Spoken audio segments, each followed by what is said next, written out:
My Uber and Lyft friends out there, to my subscribers, hope you're having an awesome day, you, your family, your friends. Over the years, I've compiled what I think are the 30 biggest mistakes that beginners and pros make. Some of these may resonate with you. You've may done them before. I certainly have. And, I've read emails, I've read tons of texts each day, communicated with drivers, and this is sort of what I've put together with. Firstly, let me just start off with this point. The taxes, there will always be taxes, that's for certain. A lot of people have not looked into forming an LLC, or even better, an S corporation, where you really, really save taxes, right? So look into that. I'll leave a link for you beneath the video, a guy that you could just reach out to and ask him for tax advice.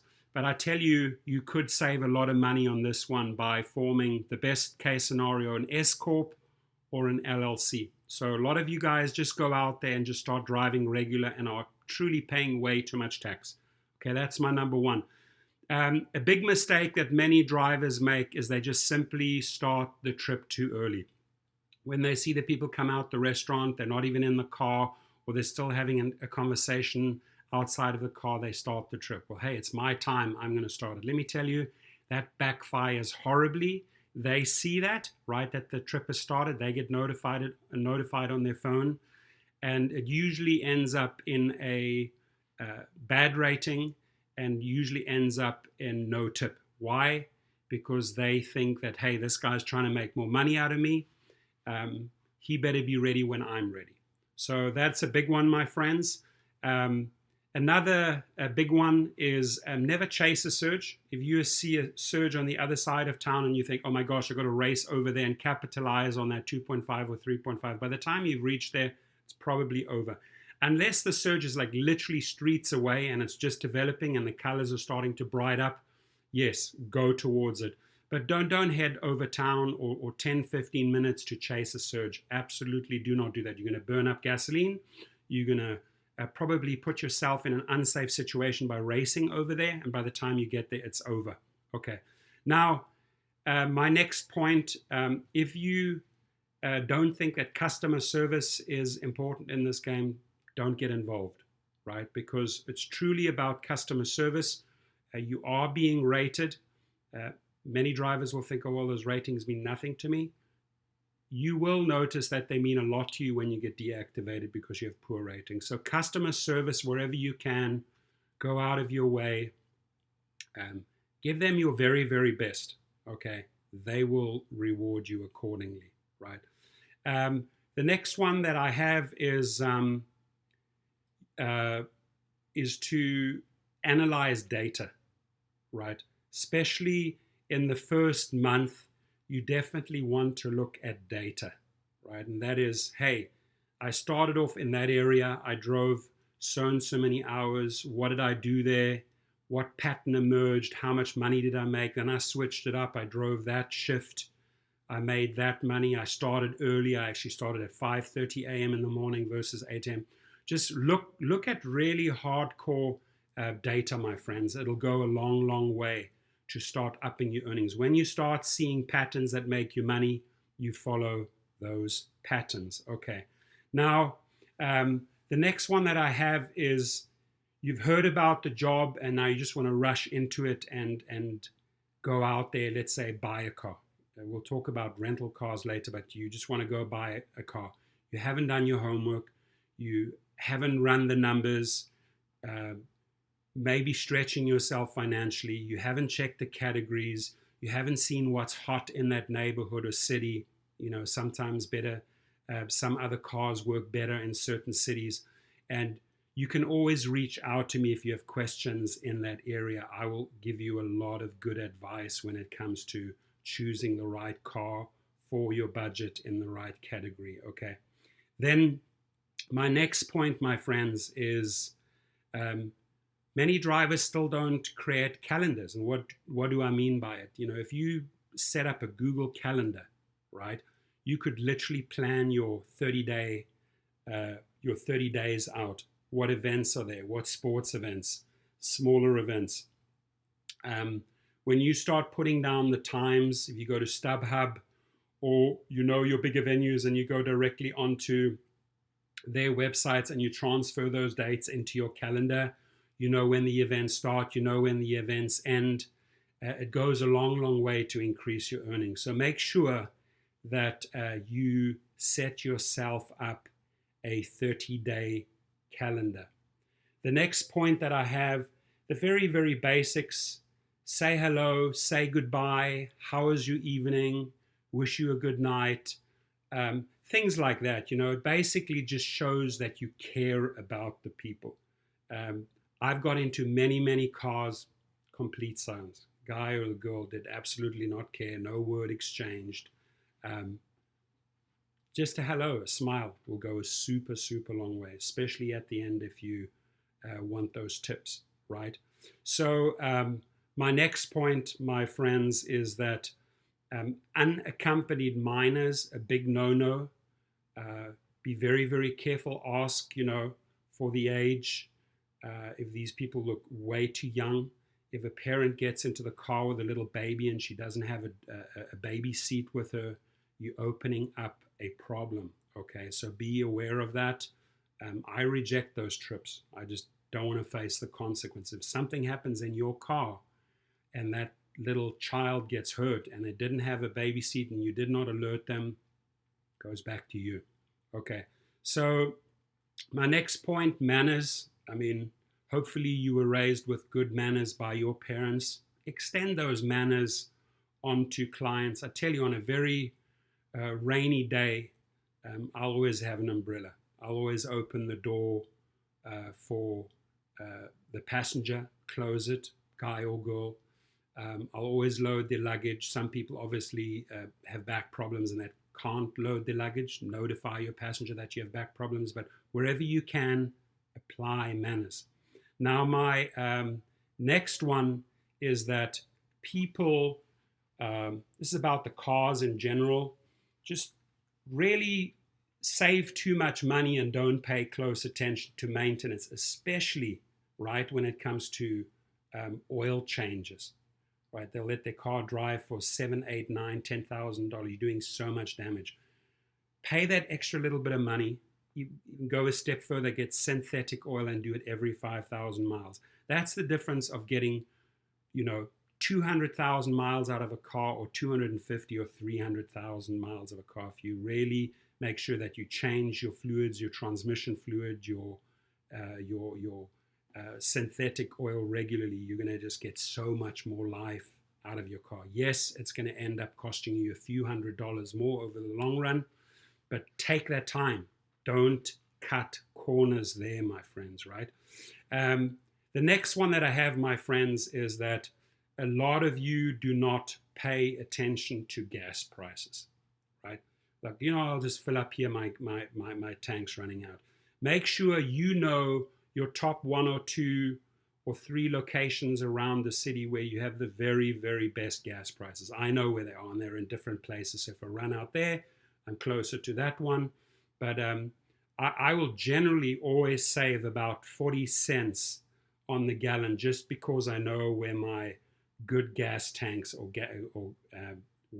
good gas places are where I fill up. Usually it's an Arco. Right now, $4.20, $4.30, but I still know places that sell for $3.75, right? The amount of savings over a week, over a month, over a year, big, big money, right? That alone will pay for all those extra maintenance and services. So please know your gas prices, folks. My next point, wherever you can, please try and be healthy and eat healthy. What do I mean by that? Do stretches, right? If you're in the same position, the stress on your spine and your lower back is huge. That over 5 or 10 years, you're going to have trouble. Stretch out. Do some yoga in the evening. Eat healthy. Don't run from fast food outlet to fast food outlet, McDonald's to Jack in the Box, you are setting yourself up for a disaster. Get some exercise, go for a walk, work out. I do it every day. I feel great, right? Please, I beg you, it's your health. It's important. It's important to your loved ones.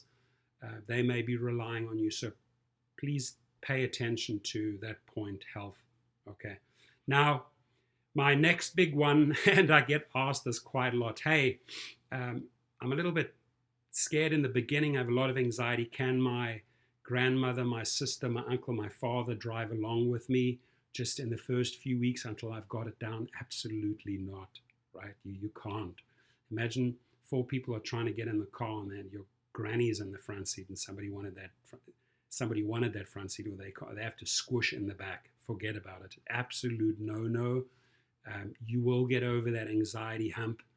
You don't need a support system. You can easily do this on your own. So that's a big one there. My next point, my friends, is lay down the smoke laws and the vape laws, right? Get yourself a sticker, because I tell you what, if you have someone smoking or vaping in your car, the next guy gets in, you're going to get dinged so heavily. They'll ride it up.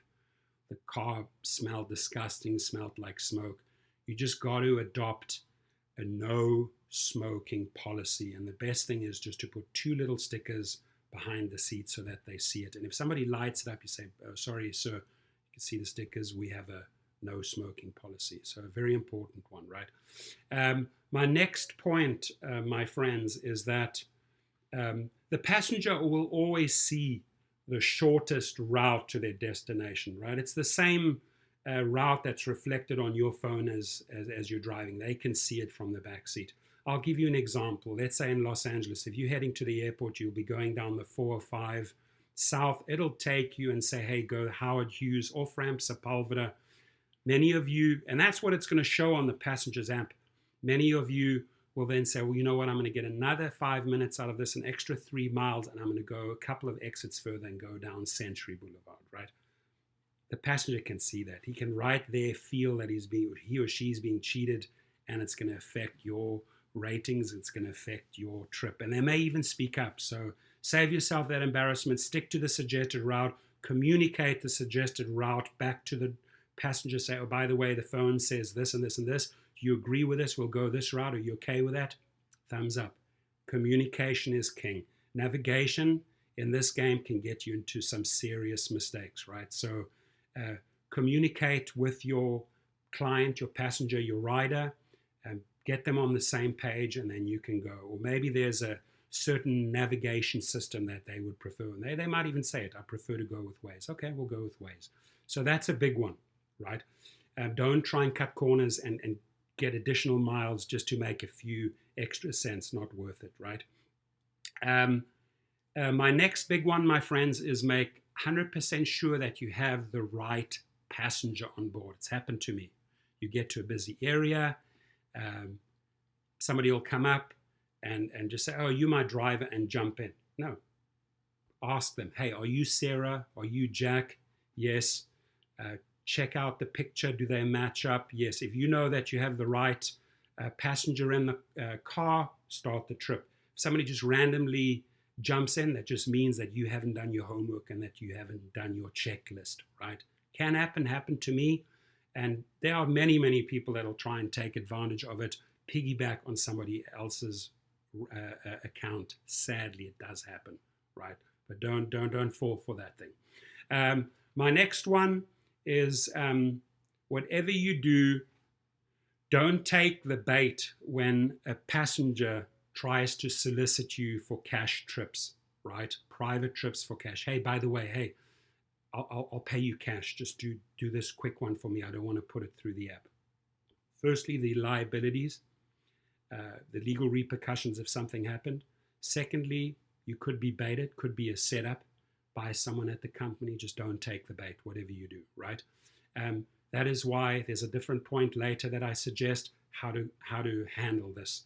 The next one that I have for you is, in the beginning, especially if you are a beginner, it's always good to learn from a pro, a little bit of a little bit of training goes a long way. Why take months and months to figure this all out yourself, right? When you could just take a training course. I mentioned one beneath my video. There are many very good training courses out there that I've seen. They will help you get prepared before day one, trip one. Very, very worth the money, my friends.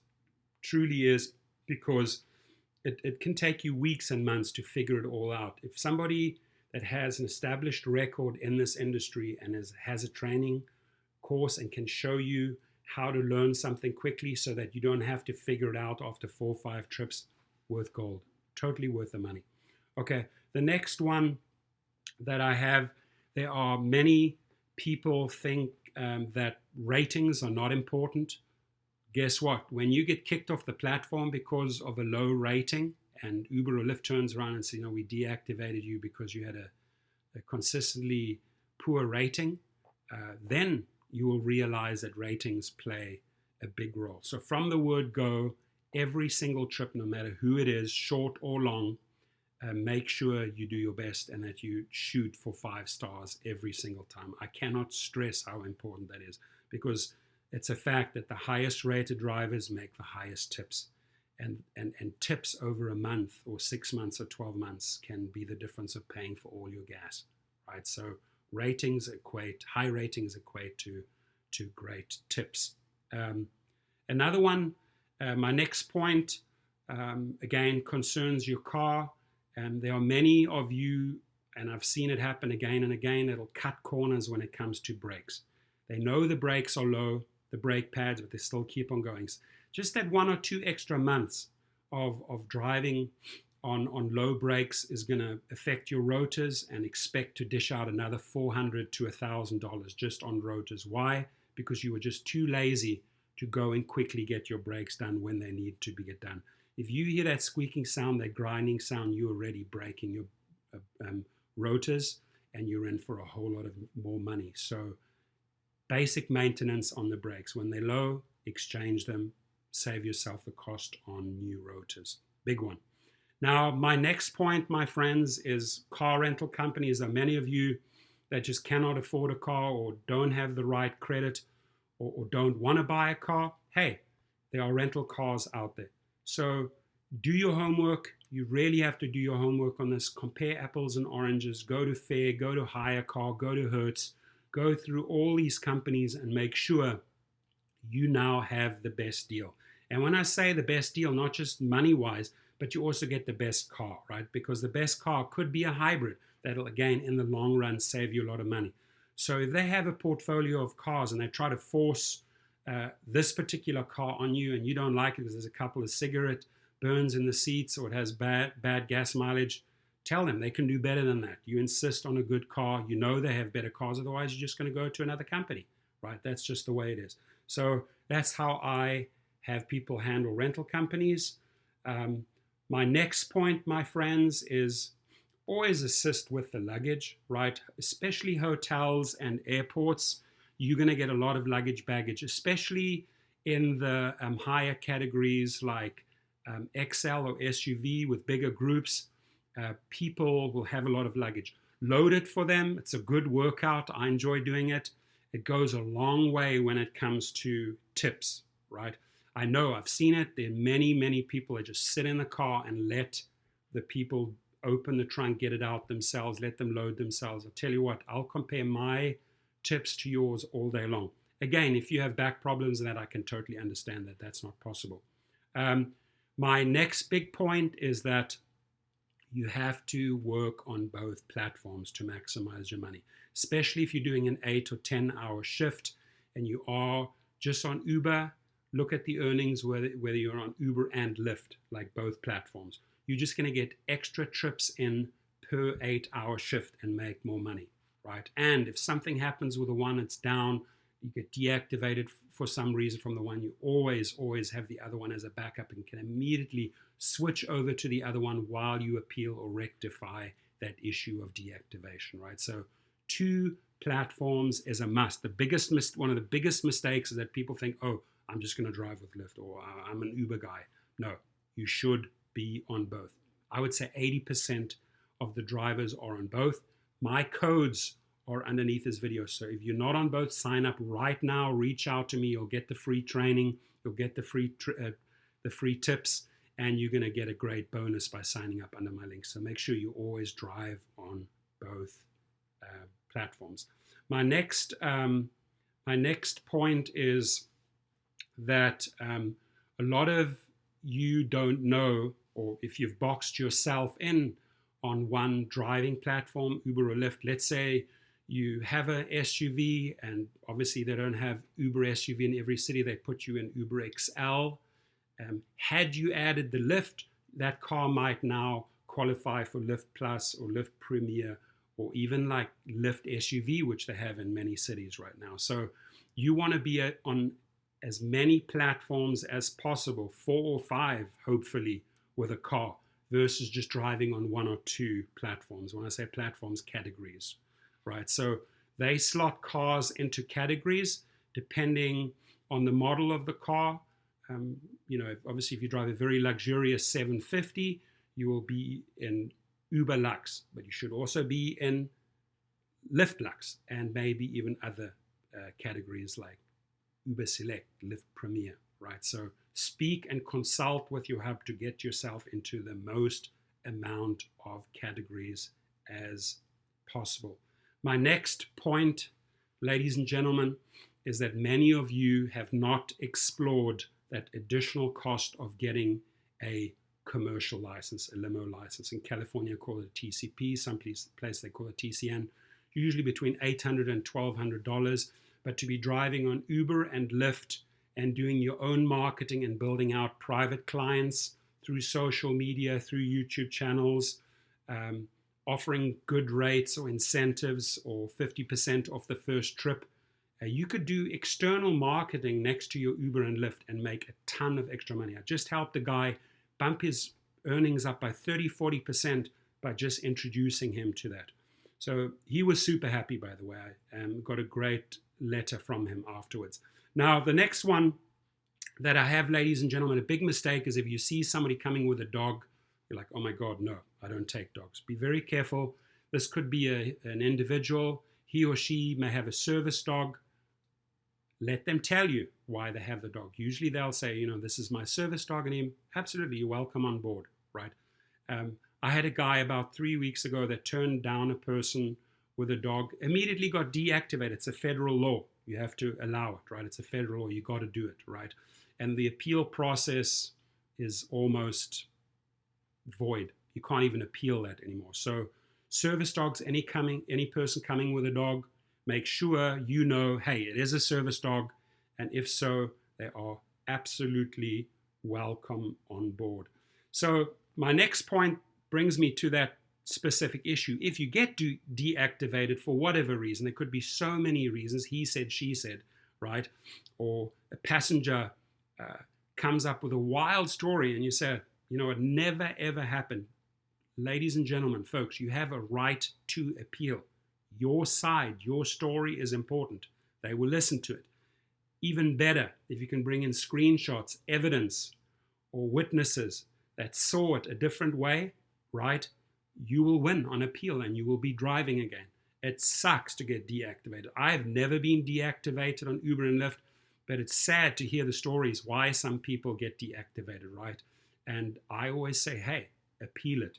There's an appealing. You write a letter to their legal department, whatever it is. If you truly feel like you've been hurt and and they're in the wrong, you're in the right, you got to stand up for yourself and appeal it.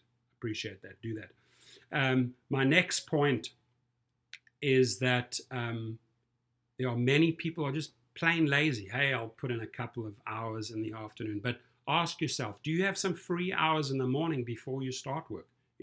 Could you maybe do 5 to 7 a.m.? Could you maybe just get one nice long trip in, and make a $60, $70 nice long airport run, one early in the morning, 5:30 a.m. Don't be lazy. Get up early, capitalize from that, right? I wasn't an early riser, but I started conditioning myself and I just made a whole lot of extra money and made a whole lot of extra good friends in that morning slot. Usually business people going to the airport because they have to fly out early. So explore that one, right? Get up early, like the famous saying, the early bird catches the worm. Now, my friends, I move on to the next one. One of my favorite phrases of all time is, if we are not learning, we are not growing. Now, in the Uber and Lyft world, or even in the private commercial limo license world, there's so much downtime, right? You might be sitting around waiting because they're coming in at an airport, or you're just waiting in the queue, right? Use your time, your downtime effectively. Learn and grow. And what I mean by that is that it's so easy to do a real estate license. It's the best title you can have in this business, is having your car, home magazines in the car with your business card attached. And people go browse through that and say, oh, you know what, I'm thinking of buying in 3 months, or I'm thinking of selling. And you, the driver, and you, the real estate agent, I have made so much money by having that license. I have friends who've made so much money because they bought the right car and they did the right steps. And if you're interested in that, you're more than welcome to reach out to me. So please don't stagnate. Always learn, always grow. Do another degree in an online university. You can do that in your car in your downtime. Don't sit there for 45 minutes at an airport and do nothing, right? At least read. Go on some news channel, right? So to me, learning is growing. My next one, my friends, and probably the most important one of them all, is that the rideshare business is not just about driving passengers from A to B. Like I always say in many of my videos, you are not just a driver. You're so much more. You are a business, right? And treat yourself as a business. I think it's one of the biggest mistakes that people make. Say, oh, I'm just an UberX driver who makes a little bit of money. No, there's so many other ways. You have referral codes. You could set up your Facebook channel. You could set up your Twitter account. You could set up your YouTube account by creating a Gmail and promoting your codes, becoming an ambassador for that city, talking about areas. Hey, this is how I handle the airport. This is how I handle this baseball stadium. This is what I do here. Make videos, promote yourself, promote your codes. You could have items in the car, that food box where they sell drinks and snacks and make additional money there. You could be out at swap meets or setting up a little booth and making a ton of money on extra referrals. You could go out there, like I said, set up your limo license because you already have the car. You bought the 750, you bought the 330, you bought the Toyota Hybrid, or you bought the Chevrolet Suburban. Maximize your earnings and create businesses around that rideshare hub, right? Explore all the avenues. There are many. And by the way, you're more than welcome to reach out to me and have a discussion on that, what all the avenues are in the Uber and Lyft businesses that you can plug into this business. I hope that those 30 plus points helped you and that some resonate with you. I know it's a super long video. I apologize, but I had to really share everything that I learned over the years from others, from myself, and pack that into a video. And it happened to be 30 minutes, this video, right? So we covered, I think, 30 very important points in 30 minutes. Go out there, look at one of the first points that I mentioned. Go out and look at forming an LLC. Even better, go out forming an S corporation. I have left tons of helpful links underneath this video that address a lot of these big mistakes, how you can make more money, whether it's through the training, whether it's getting an extra platform going, Uber plus Lyft, by signing up under my code, or by going to Business Rocket, talking about your taxes, getting some advice, some free advice, right? There's so much you can do to turn those mistakes, those negatives, into positives. And at this point, my friend, I'm getting a little tired. Got to run off, get my next client. We're exactly at the 30-minute mark. Drive safe, my friends, my amigos. God bless. Enjoy.